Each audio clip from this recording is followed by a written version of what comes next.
菲律宾距离目标只剩最后50海里，关键时刻，中方千艘渔船鸣笛出海，菲律宾民船舰驶部队主动后撤，但南海局势仍出现了极为危险的信号。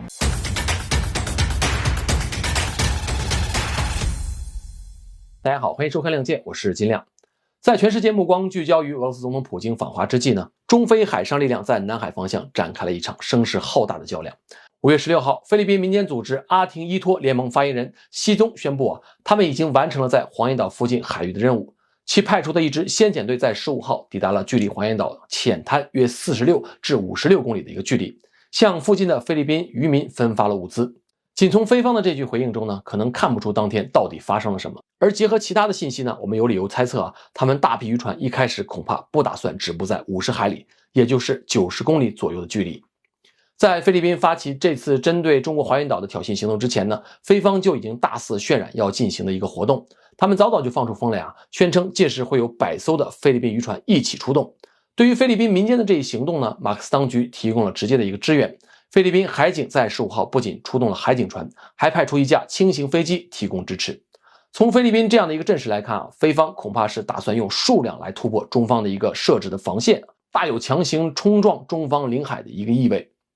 为此，中方早早做好了应对准备。菲律宾派出的那架飞机呢，通过空中侦察，在黄岩岛附近发现了19艘中国船只，其中包括1艘解放军军舰和8艘中国海警船。显然，这样的一个发现动摇了菲方的一个决心再迟钝的菲律宾人都会意识到，在黄岩岛周边海域，中方已经是严阵以待。值得一提的是，不仅中方海警部门做好了应对准备广大渔民朋友们呢，也展示出了协助维护国家主权的一个态度。网传浙江、福建和广东省的渔民自发的开往黄岩岛，以回应菲律宾的所谓示威。有国内新媒体发布的短片中呢，配文中国渔船闲时打鱼战时兵上千中国渔船赶赴黄岩岛。虽然我们不清楚具体有多少渔船参与了行动，但渔民朋友们的爱国热情是非常高涨的。要论可以动用的渔船数量呢，菲律宾显然不是中方的对手。真要较劲的话，中方过来的渔船恐怕不止1000艘。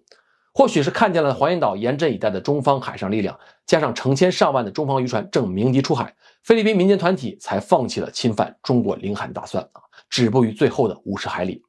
不过虽然这一回菲方的行动以雷声大雨点小的结局告终但这仍然提醒我们，南海局势已经出现了危险的信号。